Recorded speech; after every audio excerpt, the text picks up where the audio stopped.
people, the bottom 80% are lazy, and they're looking for an easy way. They're looking for a shortcut to be successful, and there aren't any.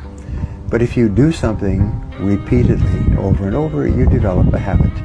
So most people are in the habit of looking for easy ways to get the things they want. And they're surrounded by people who think the same way.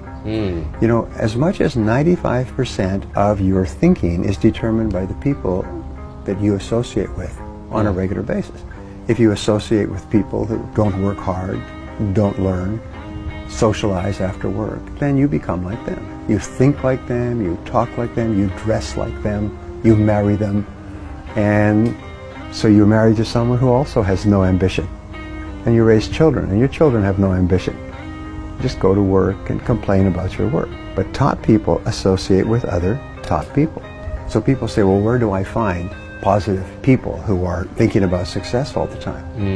First you become one, and then you will naturally attract it.